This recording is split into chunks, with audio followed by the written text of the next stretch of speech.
Tyler Herro gets paid. Big bucks on the rookie extension for the Heat, sixth man of the year. We'll cover that. Plus, Russell Westbrook trade chatter heated up again for the Lakers prior to training camp. And Westbrook played for the Lakers today. Tons of notes from around the league as there were tons of preseason games today. We'll get to it all today on Locked On NBA. You are Locked On NBA, your daily NBA podcast. Part of the Locked On Podcast Network, your team every day.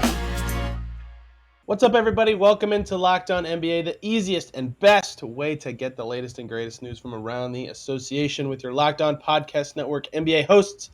I'm Tony East, the host of Locked On Pacers. He's David Ramil, one of the hosts of Locked On Heat. We have a lot to get to today. Tyler Herro, big money extension with the Heat, the sixth man of the year, cashing in. Good deal for Miami, good deal for Herro. What's next for them? We'll get to all that. Plus, more Russell Westbrook trade chatter. That saga has never seemed to end. The Lakers played a game today. We'll talk about all that, what it means for the Lakers, and how important their start is, and tons of games around the league. Ben Simmons debuts. Kawhi Leonard is back. My gosh, is there a lot to cover on the NBA as preseason has begun. Thanks for making us your first listen every day. Now let's talk about Tyler Herro. 4 years, $130 million, and how convenient that the host of Locked On Heat, David Ramil, is here. David, what were your impressions of this deal for a guy who totally deserved a rookie extension with the Heat to me? Well, at first, it seems like a lot of money, right? Tyler coming off the bench, struggled in the postseason. He's had a couple of bad postseasons, actually, dating back to even the previous season where the Heat were swept out by the Milwaukee Bucks, and Tyler struggled against Milwaukee's top-tier defense. So I think there were some concerns about what kind of a player Tyler is going to be moving forward. But during the regular season, we saw him dominate. Like, he was their leading scorer. He was a fantastic playmaker, just a great offensive player. He said it at Media Day. He says, I have as deep an offensive repertoire as anybody in the league. And honestly, I believe him. Like, there's still struggles for him in the sense of creating his own shot, and he doesn't get to the line nearly enough. But coming off the bench, he's as good a scorer as you're going to get in the NBA, perhaps one of the best off-the-bench scorers in NBA history. And I don't think that's hyperbolic either. So it does seem like a lot of money because he hasn't done enough just yet to prove it. But Miami is banking on continued development. And not only that, but I think we're going to see Herro emerge as a likely starter for the Heat moving forward this season. And given that, he's probably going to be their main offensive option, at least during the regular season. We know that Jimmy Butler can turn it on during the postseason, as he often has. And that seems likely to be the case. But as far as Miami's regular success is concerned, they're going to need more from Bam Adebayo, but they're going to need more from Herro. And the best way for him to do that is to get paid a lot of money and to be part of that starting lineup. So I think while I was a little shaky again about the amount of money, and it's actually about $120 million with $10 million reserved and unlikely to achieve incentives, it's still a good deal. It's a fair price considering his youth, the fact that he's continued to improve every year he's been in the NBA, and the likelihood that he's going to get more minutes, more opportunities to shine, and he's going to continue to improve over the next 4 years.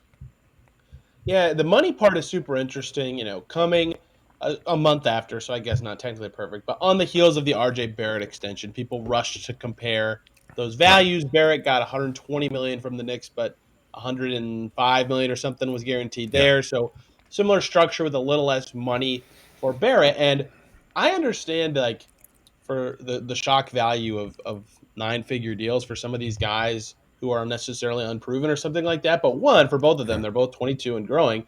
And two, the way the salary cap is going to grow in the next 4 years, with 10% increases looking likely the next 2 years as the league is healthy from a revenue perspective and they've capped their growth, and then a new CBA, these deals will look pretty good throughout most of the life of the deal. So, especially for a team like the Heat that's likely going to be over the salary cap, flirting with an expensive team for a while, they can't do anything else. It's either sign Tyler Herro or sign no one. So, yeah, maybe it's a little on the expensive side, but it's not like they shot themselves in the foot on an opportunity to do something else significant, which is why I'm not necessarily too bothered by the number. And the big point that you already mentioned is he can totally grow into it, right? 20 points per game off the bench, and the way he scores, with it being mostly on jump shots or shots in general, is so impressive, and that's hard to do. Defenses have to bend to you even if you're not getting to the line. It helps make things easier on other guys. So whether he's a starter coming off the bench for the Heat long term, I think he can grow into this more as another creator for that team, like for others, or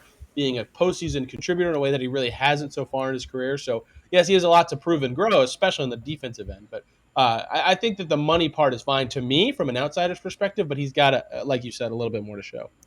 Yeah, I don't like all the comparisons because I think every player is different and the Sure. situations in which they are. RJ, a fine player who just hasn't had the opportunity to really shine in the postseason. Hero did as a rookie, and then he struggled against Milwaukee, like I mentioned last year. He was fine overall until he started struggling due to a groin injury. So I think a lot of people are looking into that and saying, oh, he's a choke artist or he can't get a shot off in the postseason. I wouldn't go that far. I think he was much more limited than when even he led on during the postseason. And I think we'll get a better version of him. He came into camp in great shape. He's done everything the team has asked of him. He's put on muscle mass. He's gotten stronger. He's gotten better. He's trying to improve defensively, work on whatever drills he had to over the offseason. And I think he's going to continue to get better. He's now the third highest paid player on the team behind Jimmy Butler, Bam Adebayo. So that's a little startling, at least next year when the extension officially kicks in, even more than Kyle Lowry, who will be on the last year of his contract. So I could, from Miami's perspective, this is the team that they're going to have moving forward. Like he just is, he's virtually untradeable because of the poison pill, part of the contract. You're not going to be able to get any kind of value for a player like that anytime soon. So you're basically tying your future to Hero and Bam, and that's not a bad place to be. Like Bam, already an all-star, potentially a top 20-ish player in the league if he continues to improve. And I think all signs indicate that he will take another leap yet this season. Already a great defensive player. And with Hero as one of your best offensive players, he's not just a role player. I think he's a superstar on the rise. And I don't know that a lot of people believe that or think that about Hero. But again, the scoring has certainly backed that up. And I think he's going to continue to get better. So, yeah, it's a good deal. Like like you said, what are they going to do? They made an attempt to get Kevin Durant. Hero probably would have been a part of that package going to Brooklyn. They struck out, and right now it's not like any superstar is going to suddenly shake free and join Miami right away. They didn't have the cap space to do it. If they do engage in any kind of superstar talks in the future, maybe they'll explore that down the road. But for now, this is the core of your team moving forward. And I think they still see themselves as contenders over the next couple of seasons with Jimmy as your best player and Bam and Tyler, and to a lesser extent, Kyle Lowry at this point in his career being supporting members and helping push them into the playoffs. So where does this leave Hero in the Heat pecking order? You say he's the third highest paid player, and last year PJ Tucker started the most games of any player for the Heat. He's now in Philly. Duncan Robinson started a bunch in the regular season, and then was getting did not plays in the postseason. Who knows what his role is going to be. So could Hero start? With Lowry's health certainly be a factor there. Gabe Vincent started about a quarter of Miami's games last year. I don't know what exactly, you would know better than I what the Heat are thinking, but is there a chance that Hero now, especially with the contract behind him, does move into being one of the five starters? I think it's likely. We've talked about it a lot on the podcast. It just seems like the best option. You have three strong defenders in Lowry, Jimmy, and Bam, so they mitigate whatever weaknesses Tyler has in the defensive end. I think you're still looking to have him as your go-to scorer, and you can still slide Victor Oladipo, a name that you're very familiar with, coming off the bench. So he could fill in as the next sixth man of the year. That he's poised to take that leap himself. He looks great in camp. He's healthy. So it's a good place for Miami to be in. I think Hero will start, and he'll shine, and he'll probably evolve as Miami's top scorer, too. We'll see where Miami goes there. But in general, I really like this deal for the Heat because of the cap reasons and the fact that they didn't have a lot of downside to this. And in general, I think if you know you're going to keep the guy, it's always good to do it the year early instead of waiting for restricted free agency. You never know what's going to happen. There's always bad faith. And just like a Phoenix, who we'll talk about later, they tried to do the dance with Ayton. And boy, does that look like it's going to backfire for them. Yeah, absolutely. We'll talk about that. But first, just a reminder that if you haven't tried Built Bar Puffs, you are depriving yourself of one of life's greatest joys. And guess what? There's a new flavor. Are you ready? Delicious, indulgent cookie dough covered in chocolate. That's right. Built has done it again. Let me introduce you to your new favorite, cookie dough chunk puffs. They've got a light and chewy texture, real cookie dough chunks, and of course, they're covered in 100% real chocolate. All the joys of eating cookie dough without the hassle of making it. Plus, it's healthy for you. Cookie dough chunk puffs are only 160 calories. We've got a whopping 15 grams of protein in them. So run to Built.com to snag a box for you and the family. It's the perfect treat, especially right around the holidays. And you can find a really good hiding place if you want. You can just hoard them for yourself too. So like all Built bars, the new cookie dough chunk puff is covered in 100% real chocolate. That means they're healthy and tasty. Chocolate covered cookie dough with a light, fluffy texture. So good. You're going to love the new cookie dough chunk puff. Whether you need a snack for your workout, a late night treat, or just need to grab a quick bite, Built is the perfect protein bar, and they taste better than a candy bar. Ditch the calories, fat, and sugar. Grab yourself a Built bar. Go to Built.com, use the promo code LOCKEDON15, and get 15% off your order if you use the promo code LOCKEDON15 at Built.com. Welcome back into Locked On NBA. Thanks for making us your first listen today and every day. Make sure you check out the Ultimate Pro Basketball Preview. Starting October 10th, a 6-episode extravaganza to get you ready for the NBA season. Local team experts and NBA insiders of the Locked On Podcast Network and Odyssey combined for one Ultimate NBA Preview. That starts again October 10th. Search for Ultimate Pro Basketball Preview 2022 on your Odyssey app, YouTube, or wherever you get your podcasts. David, you never hear much about that Russell Westbrook guy anymore, do you, these days? Seems like he's out of the news cycle very often. Completely kidding, obviously. It seems like there's something to say about Russell Westbrook all the time. He currently is probably done for the night as the Lakers are down by 14 to the Kings in the preseason, and it looks like their starters are not playing in the second half. Westbrook, 5 points, 3 assists as we speak. If those stats change, they change. Mid-season form. That's right. Hey, he went 2 for 3. Hey, give him some credit. This is a new look Westbrook, only taking 3 shots. Yeah, yes, future pacer, Russell Westbrook. Yes, that is the crux of this segment. An updated report on the trade talks. And shout out to Shams Charania, Sam Amick, and Jovan Buha for great reporting, getting a ton of new details on this. But yes, just before Media Day, per a report in The Athletic, the Lakers internally debated one last time a Westbrook deal with the Pacers. Sounds like a lot of the Buss family, Kurt Rambis, Rob Pelinka, Darvin Ham, all involved, and they wanted to get a consensus. Could they do this deal? The reported deal, they said, was Westbrook, an unprotected pick in 2027, an unprotected first-round pick in 2029 for Buddy Hield and Myles Turner. Ultimately, Pelinka and co say not even going to formally offer it to the Pacers. Pacers roll into camp with Hield and Turner. Lakers obviously playing with Westbrook right now. Here we are. David, what do you think of that offer and how this has all played out? And is this the right choice by the Lakers to not even formally offer something like that? Well, the offer, I think you could speak to it better. Like, I guess from the Lakers' perspective, it seems like a fine deal. Hield's an okay player, good shooter, whatever. You would know more about what he could bring to the Lakers and that offense alongside LeBron James. He seems like the kind of complementary player that would thrive along LeBron if he's able to pick up on a LeBron-centric universe and fit into that offense, and he gets that shot falling. I think he's a much more dangerous weapon than any they currently have, at least from the perimeter. Having said that, you've got Myles Turner in the last year of his contract, so he'd be getting paid about $20 million, I think, right? That's the last year of his extension. So I know there's some concerns about having him play alongside Anthony Davis and LeBron James. That's a big lineup. I'm not sure how much of a impact he'd have in Los Angeles. But as far as the news is concerned, like I'm struggling to wrap my mind around it because I don't see what the benefit of this is, right? Whenever this comes out and find reporting from all these guys, why is this being leaked out now? That they were trying to talk, they were this close to pulling off a deal, like even before Media Day. And I think a little nugget included in there that there was a midweek press conference with Rob Pelinka and Darvin Ham, and they decided to cancel that. So I'm just not sure what to read into it, other than it seems like they're trying to stir something up or trying to show their fan base, or maybe even LeBron James, that we're really trying here. We just can't seem to get anything done. What do you have a take on that?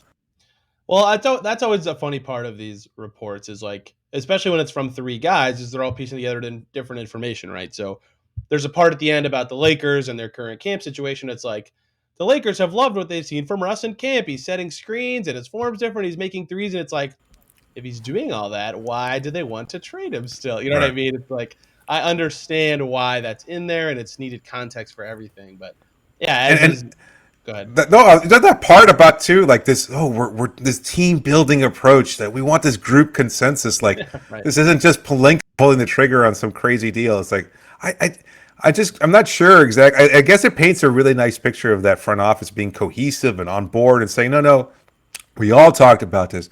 We all figured we couldn't get anything done. We're all going to stick with Russell because we really believe in him. We really support him, and he's a part of the team. But also included in that report is, well, we're not done yet. They might explore talks for Westbrook at some point down the road. They're not exactly off the table. So I don't know. It's kind of strange to just put this out there, especially the day before a preseason game too, and with Westbrook currently on the roster. But well, I mean, I'm curious to get your take on it from the Pacers side of things. Like, what do you think of a potential deal for Westbrook?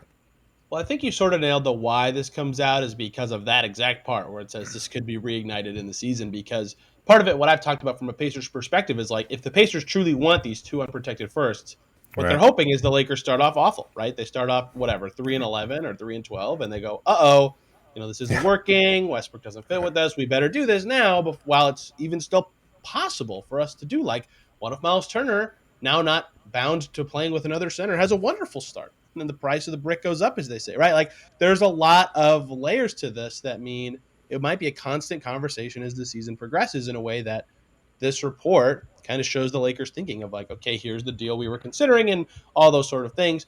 Yeah, from a Pacers perspective, they're like the perfect fit for what the Lakers would theoretically want. They have a ton of cap space so they can take in this huge contract without having to worry about all these weird salary matching rules. And they have veterans that are at least somewhat attractive to a competing team in Turner, in Hield, or even whoever else you want to include in that mix. And they are ready to take first round picks. Like, it sounds like, according to this report, first of all, the Spurs were never mentioned. Like, they have cap space, but they don't have attractive vets.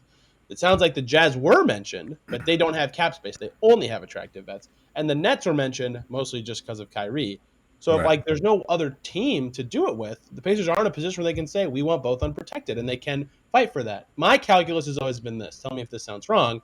It'll take one first-round pick for the Lakers to dump Westbrook's money, and then another for the price of Turner and Hield together. So in my head, the reported package that they were considering offering seems pretty much exactly right to what I think makes sense. They just didn't actually offer it, it sounds like.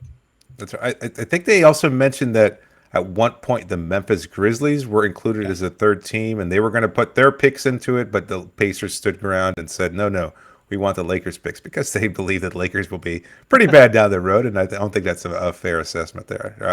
Well, I don't think it's a wrong assessment there, I should say. So yeah, that's an interesting wrinkle in that. Yeah, that sounds like a fair price for unloading Westbrook and also or forcing Indiana to take on Westbrook and also getting Hield and Turner out of the deal there. Do you like, you've seen Turner, you've seen Hield, you know what they're like at this point. Do you think that they'd fit alongside LeBron James and Anthony Davis? Hield is fascinating because the way he plays, I think he's like perfect for a contender, right? Just sprint around the perimeter and be hard to guard. They can't sag off of you to cover LeBron or AD or whoever because Right. one of the best shooters in the league, and he's super durable, which the Lord knows the Lakers need that. He barely misses games, so he obviously in his career has been a flawed player. Many consider him overpaid on his current deal, but the best situation for him to me is one where he's paid less attention to because of star power or a good system. It seems Right. like he'd be an excellent, as offensive specifically, I should say, fit with the Right. Lakers. He's not a very good defender, but I think he'd be a better fit there than on his current team, even though the role he'll have with the Pacers is more in line with what he thinks he should be doing, a little more dribbling and passing on his own front. I'm obviously higher on Turner than it seems like most, but his defense is one of the best 10 in the league, 10, 15, whatever range you want to put on that. But I understand the Lakers' concerns of saying, we don't want our three highest paid players to be front court guys in a perimeter league. I think him and AD would be awesome together defensively, Hmm. but the offensive stuff would be a little tricky because he's not that great of a screener, and he's an okay shooter, but not threatening enough that he gets, sucks the defense out all the time. So yeah, he'd help them. He's good. He helps any team, and he's very like a 3-and-D center is a malleable player. You can throw that in any lineup, and it fits to some extent, but not as good of a fit offensively as Hield, but way better defensively because, again, one of the best 15 players defensively on the planet. So I think they'd both fit well enough, but I understand the Lakers' concerns financially, Yeah. and if they trade both first, like that's it. They can't trade anything Right. next year, even when they get another first to trade. So ultimately, do you think they made the right decision? Because I'm starting to think that their future is a pretty bleak one. Who knows what you're going to get out of LeBron moving forward? That's a huge X factor. The rest of the roster clearly flawed. You got Anthony Davis and health concerns with him. And I guess those picks are going to be much more valuable, and they're looking at some point that they're going to have to retool, rebuild, whatever you want to call it. And so it's essential to hang on to those assets while you still have them. Do you think that they should have pulled off the trade, not just from a Pacers perspective, but just from a basketball analyst view? Is it the right decision for them not to have pulled the trigger on a Westbrook trade? I think they're banking on another star or good player becoming available mid-season, because if they do make the trade, if it's a good value deal for them, that's one thing. But they can't then make another trade, right? So if good player X or whoever becomes available in January or February, they are suddenly out. They would have nothing. Austin Reeves and second rounders only gets you so far in a Right. discussion like that. So, that is where I think that they probably made the right call for now, is that I don't think the Pacers' price would change. It might still be a deal they could do closer to the deadline, and the Pacers would still be interested. Right. But they also have a chance for other stuff to open up. So I get why they ultimately didn't do it, even if I do think it would make them better entering LeBron's 20th season, 21st. Yeah. So I understand both sides for them, which is terrible journalism. I'm supposed to have a big, strong take and be slamming them or praising them. But, Well, I won't hold it against you, Tony. Don't worry about it. it makes sense why they would say, we'll just wait. Yeah, I agree. Yeah, I mean, it's an interesting. Do you still see them as contenders? Like, I guess that's a big question mark. I know Lakers fans can be a little myopic, as most fan bases can be, but I mean, any team with Davis, LeBron, if they're healthy, and if they can get Westbrook to buy in, I mean, Ham, God bless him, right? Like, he just seems so incredibly optimistic, and he's got the right temperament, right? Like, he seems like he's connected with players before, being a former player himself. He understands how to perhaps connect with Westbrook at a different level, maybe bring out the very best of him. Can they get him to buy in and be more effective at this point in his career and still become legitimate title contenders or remain legitimate title contenders? They have LeBron and AD, so I think I'd contractually obligated to say, yeah, they can be. But what actually would take for them to be one requires a lot of ifs to me that it's just so many that I can't say yes. It's like, not that they're all improbable. It's just like, if Westbrook buys in, if they can finally shoot it this year, if they get good health from their superstars, if Patrick Beverley's a good fit, all this stuff and they have a bunch of newcomers that are question marks. Like, if that all clicks and their new coach is great, sure, yeah, they could be a contender. They have LeBron and Anthony Davis. But that's a lot of ifs. If like any one of those things goes wrong, they either don't have enough depth or don't have enough ways to score. They don't have the stars all the time. Like, it's just a lot of ifs. So, yeah, they could be better than last year. But I don't think I can call them a contender.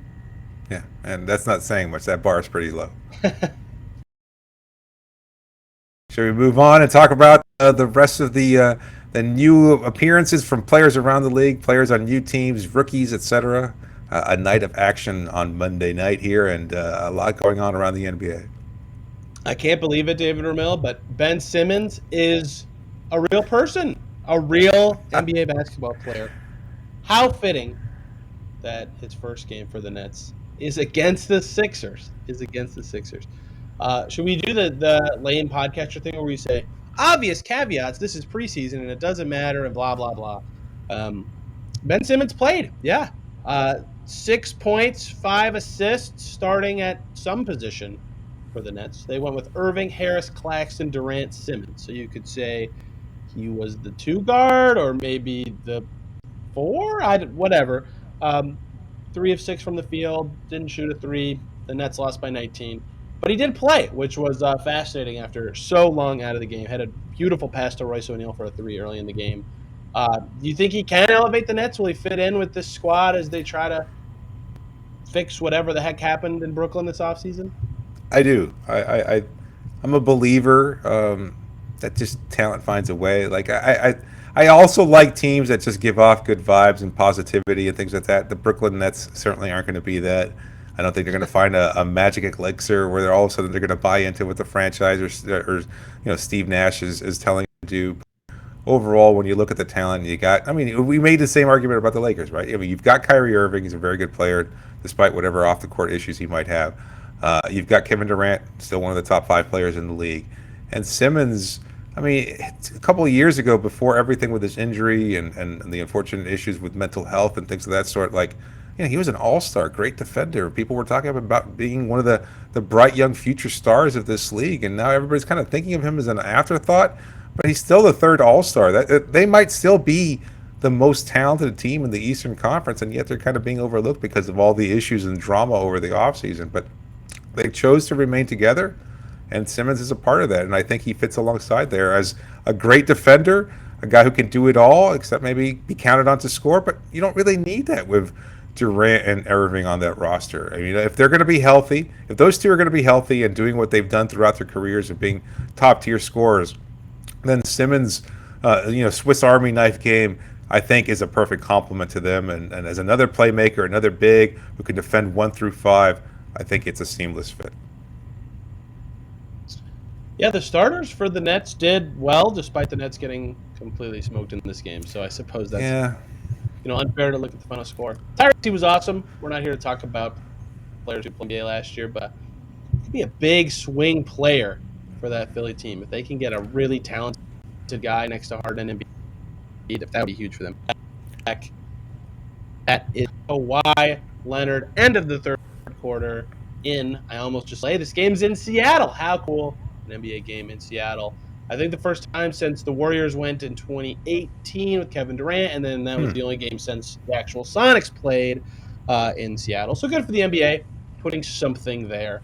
Kawhi Leonard playing well, 11 points. I'm not sure if he's still playing because obviously I'm talking and not currently watching it, but 11 points, 4 rebounds.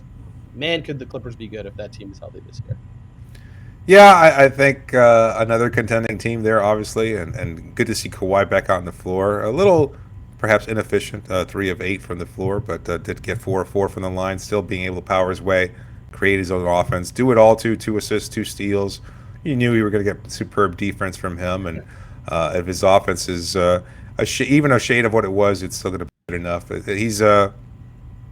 think he's a dark horse MVP candidate, depending on the success of the Clippers. If they storm out of the gate and build up those kind of narratives that often seem to accompany an MVP candidate, I think he's got a strong case.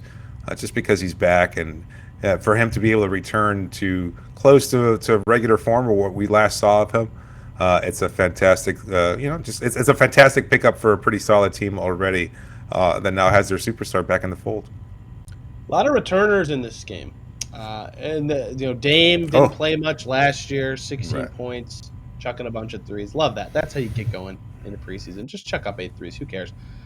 Which is fun to see. Paul George obviously missed the end of last season. Tough for him as well. So some returns. Seeing the Clippers play, they'll be just. I mean, their starting lineup completely destroyed the Blazers in this game. I don't read into bench minutes of preseason. I don't read much into preseason at all. But it is good to see these guys back out there and playing. John Wall back on the floor. My favorite player growing up. Yeah. Really? Yes, yeah. Yeah, I was going crazy when the Wizards won the draft lottery when he was coming out that year. So, good. Another returner, obviously. Somehow completely forgot about him in this game. 5 points, 3 assists for him. Only made 1 shot. I'm sure it'll take him a while to have the burst he had pre-2 knee injuries. Okay, one more. This one's a doubler for big starters returning to action. Michael Porter Jr. and Jamal Murray back for the Nuggets. Speaking of teams that could be dangerous this year, it feels like every West team you can make a case for some level of success. Jamal Murray back 10 points in his debut so far. Michael Porter with 12, both shot over 50%. Jokic played, only shot once, just passed the ball around a bajillion times. The Nuggets, if those guys can click, like we just said with the Clippers, they also could be very dangerous. The West is insane. I have no idea who's going to win anything out there. And you could tell me 10 different teams. I'd be like, yeah, I guess that makes sense. No, I love the Nuggets team. I think they've been fun for a long time, and then obviously with the Murray injury, been depleted. And it just seems like during the whole of the pandemic, from the bubble and everything else, like something they've been lost, right? They just haven't been the same. Porter Jr. never quite there. They never quite had the depth. Then they picked up Aaron Gordon. He seemed like he was going to be a great complementary player too, and I still think that's the case. So. They seem like they have it all there. They've got the coaching. They've got the MVP superstar in Jokic. They're a fun offense, a good defense. I think they can be just as dangerous as any team in the league, to be honest with you. And just it doesn't seem like enough people are talking about them. And I think that's kind of a byproduct too of just the way casual fans in general view Jokic. They just not quite the same level of respect that a player of his caliber and his accomplishments deserves. At least not in my opinion. I know a lot of people just tend to kind of not view his game as favorably, and as a result, then the Nuggets team has just kind of lost respect. They seem to be completely under the radar this season, and yet, again, from everything you just detailed, a good, deep team, well coached, and certainly a title contender. You will not believe this, but Shai Gilgeous-Alexander for the Thunder in a very rare turn of events for OKC. Last game with some returners I want to talk about. Anthony Davis. Remember him, David? I'm sure you do. No, I'm making I don't. jokes here. Anthony Davis and Kendrick Nunn in the Lakers lineup. Oh, Currently down 19 to the Kings, but their bench is playing, not their starters anymore in this game. I mean, that's obviously the hope for the Lakers, right? Those two guys being healthy, plus a lot of other changes that we already discussed, can propel them into the future. And I got to say this, even though it's not a returning player, Keegan Murray is doing that thing again where he just quietly has an insanely good game, 16.6 rebounds so easily. Like, he could be one of the more impressive rookies this year if he just quietly can score like this every game. yeah. Didn't see enough of him, unfortunately, in between games and getting ready for the show, but I'm excited to see what his season's going to be like. And is there an under-the-radar rookie that you're most interested in seeing? Is it him? A lot. I mean, Jalen Williams for OKC played really well today, and he's one of those guys I liked in the pre-draft cycle with his long arm. So he's probably my favorite under the radar rookie, but I feel bad because everyone on OKC sort of feels like they reached that billing just given how that team is constructed. Yeah, good point. Anything else you want to cover from tonight's games, David? No, I tend not to really put too much stock in them. You get a sense of what the team's going to be like to some degree. And like even yesterday, I know we kind of talked about it before we started recording about whether or not we should discuss it, like the whole Suns drama, losing to the Adelaide 36ers. And, there's bad vibes there, and whether or not they're going to be able to pull it all together. But somehow this team was really, really good last year. We're kind of all forgetting that. We're all kind of prisoners of the moment. So I just kind of caution against that to some degree. It's good to kind of look at some ideas of what you're going to get out of these respective teams over the course of the preseason, but that all changes. Teams find their groove. They find their rhythm, especially a veteran-led team like the Suns. I'm not ready to write them off just yet, despite the fact that they don't seem like they have it all together. They don't seem to be as positive as they were last year, but somehow, some way, they could still easily eke out 55 wins, and I don't think any of us would be surprised. Yeah, Devin Booker going for the Instagram story post after one preseason game is certainly not a good indicator of vibes. DeAndre Ayton hasn't spoken to his coach since the playoffs last year. Whew, that is not how you want to start the preseason. But it's happened before. I think Kevin Pelton had it out that the Nets lost a game to an overseas team a couple years ago. Like, it has happened before. It's not a good look. It has happened before. I still think they'll be good. They still have Chris Paul. They still have Devin Booker. They still have Aiden. But yeah, the vibes are horrible, and I just think the way that team's constructed, they're gonna fall into the Utah Jazz category for me, where I'm like, yes, I understand they're good. I also just don't believe that they'll win anything ever. That's fair. I mean, Utah from the last couple of years, this current iteration of the Utah team. Yes. Mitchell, Okay. Gobert, Chad. Yeah. Okay. Just wanted to specify that. I didn't know if I should put it for a new co-host. The Colin Sexton, Lowry Markkinen duo in Utah, David. That's Yeah. I mean, we all rave for Kelly Olynyk on these parts, so don't worry about it. Thanks, everybody, for making Locked On NBA your first listen today and every day tomorrow. John Corrales, Jake Madison will cover the latest and greatest from around the league and the preseason games. Hop on over to Locked On Fantasy Basketball for your second listen. Josh Lloyd, the best Australian accent you'll ever hear, hosts the #1 daily fantasy basketball show on the planet, free and available wherever you get podcasts, including YouTube. He's David Ramil. I'm Tony East. Catch you guys next time.